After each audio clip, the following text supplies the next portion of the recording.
Good morning, good morning, good morning. This is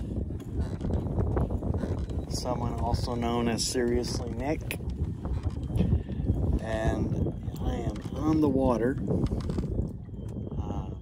all decked out in my lumberjack gear.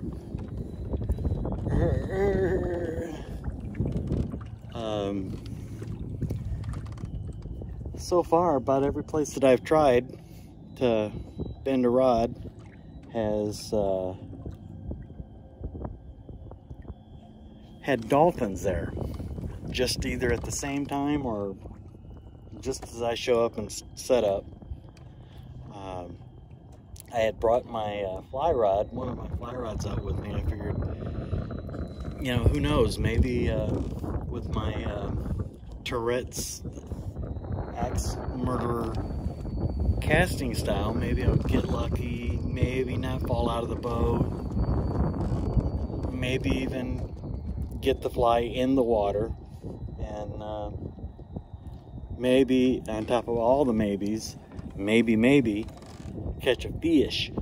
But the fishes be sleeping or deeper than where I've been throwing it, and it's actually a little bit windy for that, and I'm a little bit don't know what I'm doing, so you know, I still got a chance is what I'm saying. So it was 36 degrees out this morning, and I said, well, hell, that's a perfect time to go out in the water and in a small boat, kayak. Looks like they're gonna have some kind of shindig down here at the park, so it ought to be a 3-star circus trying to get the kayak out of the water. But if anything happens to pop, I will definitely. Now here's the funny thing, last weekend I was gonna come out here, and I don't know if anybody else is like this, but I'd waited until it had warmed up a little bit and was going over to get some refreshments, just, you know, like an energy drink and some Gatorade, stuff like that, water, and put my glasses on top of my hat here and broke these suckers right down the center. And I'm thinking, you know, that's all I did.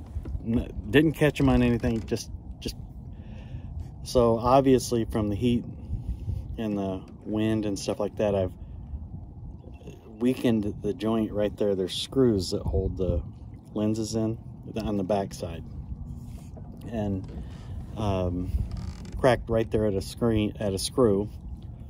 So I had to go home and get some JB Weld and get that stuff all mixed up, some epoxy. And you know, the last couple of times I've gotten JB Weld with the squeeze tube, it hasn't really dispensed correctly, and it's like really light on the activator and takes forever to set up. I mean, it does eventually, but I really needed some super glue. And my luck with super glue is you buy it one time, use it for what you're going to use it for, and then throw it away, because it will be a brick by the time I go back to trying to use it. And so anyways, the kind of, I don't know if you're like this or not, but it just really turned me off for the whole day of fishing. It just kind of just ruined it for me. I had to wear a pair of Shady Rays, and not that they're bad glasses, they just look like they're a lot too narrow on my face. And they've got a weird, their polarization is weird. I just kept like feeling like I was gonna fall over or whatever. And these aren't prescription, these are just regular Ray-Bans. I forget what they're, Club Masters or whatever. And they came originally with mirrored lenses, and I'd went out and paid $70 for a frickin' pair of green lenses. And so, you know, I've got money into these things, and it just kind of irked me that I'd snapped them, and for, I don't know. So it just ruined the whole fishing day. Let me stop this, because I don't think it'll let me turn it around. Because it's certainly not letting me do that. Let me see if I can turn the thing around so I can show you where I'm going to start throwing some bait in the water. Okay, I'm wearing my NRS wading boots. This time without socks, and I was surprised because they're what they are is they're made out of wetsuit material. And the one thing that you really don't want when it's like 40 degrees out and windy as heck is to be wet. And I've just been squeaking whenever the idea of buying and paying the money for an exposure suit. And I'm actually in the zone where you're supposed to be wearing one on the water. And I think that is where it's, if the air temperature and the water temperature combined do not add up to 120, you need to be in an exposure suit. So I've got a thermal long underwear shirt on, Henley, and this wool over sweater. But that's the pier, or the dock, way straight back there. And where the landing, and where I'm gonna start throwing in at is right through here. Okay, I think that's where my best chance, and probably right about where the nose of the kayak is, because that'll be about where flounder and all the predator fish will be. And I think it's deep enough.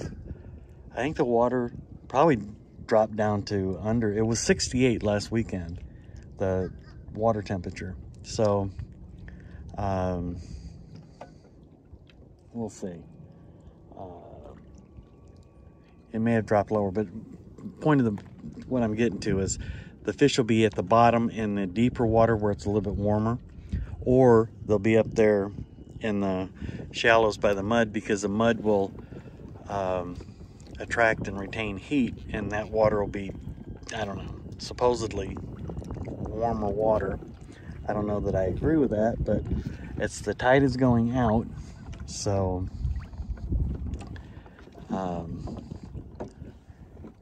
the last pass of the A-hole dolphins has been about 45 minutes ago, and I mean, they were all the way up on the right up against the shore here, in direct competition with anything that I was going to do. And this has kind of been one of my honey holes. Every time I go out here, if I just need the thrill of catching the fish and say, yeah, I can fish, just go there, and it was kind of guaranteed. Well, they must have found out about my fishing spot, because they were right up in it. And another good place is like right there, right before that point.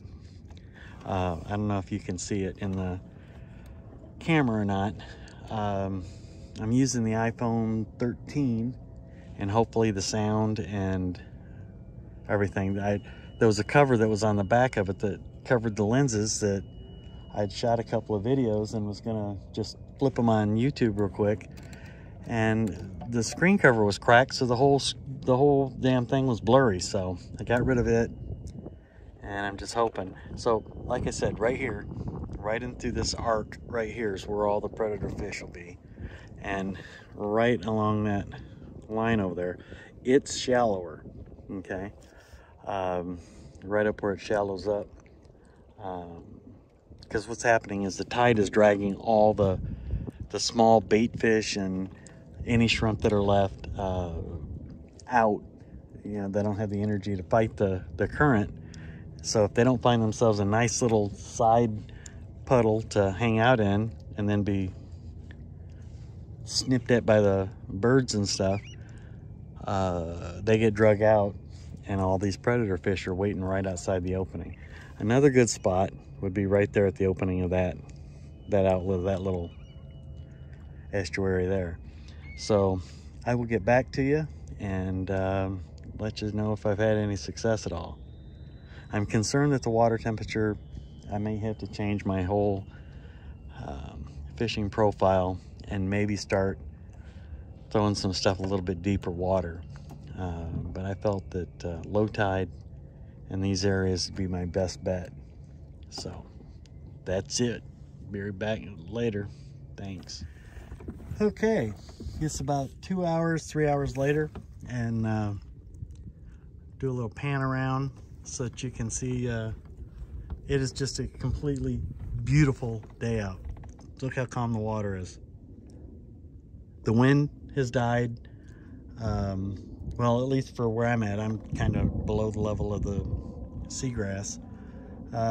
In the intervening period, I'd had a couple of phone calls that I had to take, and as a result, the 2 flounders that I caught, which were just right up over there, I wasn't able to videotape because I didn't bring my GoPro or the DJI or the little DJI or the other iPhone camera setup that I had. The only thing I forgot it all. I've got my regular everyday personal cell phone that I'm recording this on, and it happens to be a pretty good video creation tool camera, and so, but as the downside is when you're on the phone you can't record. So there was 2 flounders, and right over there is towards that tower, or the sailboat mast. That's the sailboat mast right in the picture, right over there, that I was fishing next to. So I'm just right around the corner from where I normally catch fish, and it's the tide is coming back in, so that kind of changes the whole dynamic on fishing and catching. And like I said, unfortunately I wasn't able to show you those. They were both keepers and nice flounders, and I had seriously considered getting a bag that goes up here on the nose of the kayak and start releasing some of these flounder to grease versus just release, you know, catch and release to grease. But I didn't bring any ice or any way of keeping them, and to tell you the truth, I just don't have a place to fillet them. You got to have a place that you can rinse off and flat surfaces, and I'm just not set up to keep a fish and fillet it. And I would much rather be able to fillet it and toss the carcass, whatever's left, back out in the water, you know, kind of as food for the crabs and the other stuff, but you know, kind of circle of life kind of thing. Or use it as fertilizer, and it's just, you know, it just hasn't presented itself. So I will stitch these. There ought to be 3 pieces of this video, and like I said, my lumberjack outfit has proven to be just about the perfect outfit for being out here. From the temperature it was to the temperature it is right now, I've been completely comfortable, which is a good thing. The only thing I probably would change is I would have worn socks, wool socks or something under these NRS boots. But here, you know, I did a video a while ago and got a lot of reviews on it, and it was just kind of lame. Let me tell you about these NRS boots. They're neoprene, and they're like 16 or 18 inches long. You can either use them as a wet shoe, you know, like a wetsuit, or you can wear wool socks underneath them. And you lace them up, tighter, okay? They slide right on. They've got I've got bigger calves from, you know, the years of working out that I did, you know, another lifetime ago. But they fit my calves. I have hook boots that my calves just barely fit inside there, and these fit perfect. The biggest thing about it is they're super light, they're super flexible, and to tell you the truth, except for my feet are a little bit sweaty right now because I'm barefoot inside a wetsuit shoe. These things do not even feel like I'm wearing a boot, and they were perfect. I was perfectly fine walking out into the water all the way up to where it would have ran over into the boot itself. I had no problems with the water temperature walking in to launch the kayak. And here in a second, when I decide to pull the plug on this video, the other thing is that they're very flexible. I don't have any binding when I'm pedaling. They're just great. It's like I'm wearing a pair of, actually, like Crocs are uncomfortable compared to this. These are very flexible, very pliable in the flexation point on the ankles. They've got just enough support on the bottom underneath that you're, if you've worn water shoes before, you know that you can feel shells still, and you kind of walk gingerly even with the water shoes. These have got a sole in them, but it's flexible. I highly recommend these, and they're about $110. They were. I don't know what they are now. You know, everything's like insane. So that's the news, weather, and sports on that. And I probably, if I had any sense, I'd be throwing that fly rod right there. But it's not really the right tide situation for that. You know, you really need to be poling around and throwing at the weeds, and with the tide coming in right now, it's not really the optimum time to be fly fishing. And yeah, I could do it just, you know, to throw a fly around and maybe get some practice, you know, falling out of the kayak, but I just kind of opted to set it down and throw out one of these carbon shield, Tsunami carbon shield rods that are probably the best rod I've ever owned. And that's what I caught these right here, the Tsunami carbon shields. I think they're 7.6. I always fish with at least a 7-foot rod. These are strung with a 10-pound braid and a 15-pound monofilament, and a 15-pound 10-pound braid and a 10-pound monofilament. I have 2 of them. A little bit spendy, but they're very good because you can use them in salt water. Okay, water resistant. They don't say that they're saltwater resistant, but they are, and I highly recommend those as well. So I will take my leave, and I appreciate you sticking around with me and seeing some of the scenery here in God's country, South Carolina. And I will endeavor to get this thing posted. I hope it doesn't get corrupted like some of the last 2 dozen videos that I've done. Somehow or another, the video card, something, just, it didn't take, and whatever. So thanks for watching, and if you think about it, give me a thumbs up, or if you don't like it, hit dislike twice. Maybe consider subscribing, and let's see if I can get this channel to grow a little bit. And I am concerted effort to start bringing a more timely and more topical and more meaningful video. And the other side of it is it's not so much for teaching people how to do stuff. I mean, I learn stuff, not teach stuff. It's kind of a diary of my life on the second half of my life. That's different, completely different than the first half of my life. So thanks for watching, and have a great day.